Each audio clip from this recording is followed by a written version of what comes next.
Сегодня проходит республиканский турнир по лыжным гонкам под эгидой партии «Единая Россия» в рамках партийного проекта «Единая страна. Доступная среда» совместно с Республиканским центром адаптивной физической культуры Республики Саха-Якутия.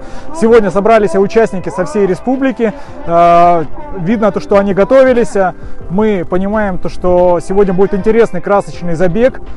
И, конечно же, это мероприятие, оно как раз показывает ту основную цель, которую, можно сказать, привязан сам партийный проект. Это интеграция людей с ограниченными возможностями в общественную жизнь страны. То есть спорт — это тому и доказательство. Активный образ жизни — это тому и доказательство, что как раз они участвуют в этих лыжных гонках. Сегодня проявят свои таланты, возможности. Ну и, конечно же, победит обязательно сильнейший.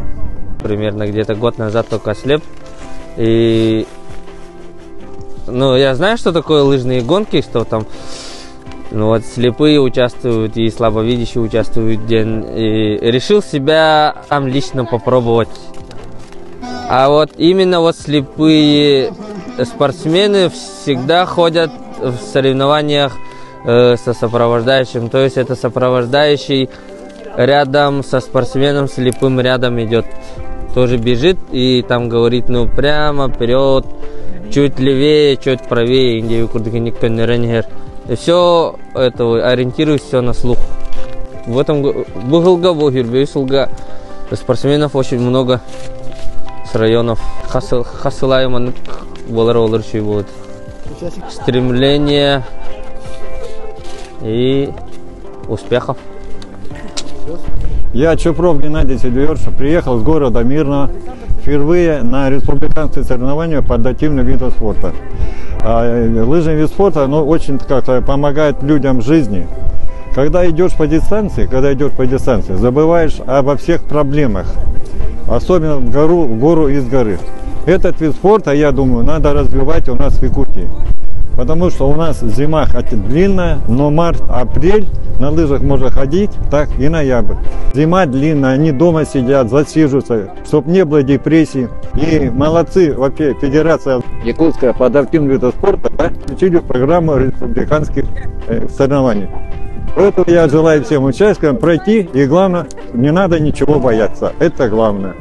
Главное не результат, а главное участие для нас. В этом году мы провели этот наш ежегодный турнир республиканский по лыжным гонкам, где распределены виды спорта по спорту лен, по спорту пода и по спорту глухих. По 4 нозологиям у нас, как правило, согласно календарному плану Министерства спорта Республики, мы проводим такие турниры ежегодно.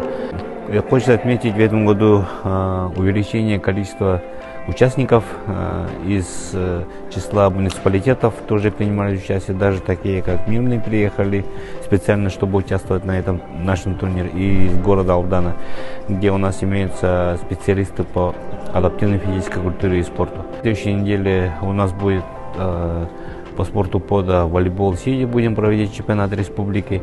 Ну и, конечно же, самое главное, у нас в этом году начали реализовать партийный проект «Единой России». И под этим флагом, под флагом «Единой России» мы уже с этого года будем ежегодно проводить мероприятия, те, которые включены в наш единый календарный план, утвержденный нашим министром по физической культуре и спорту Леонидом Николаевичем Спиридоновым.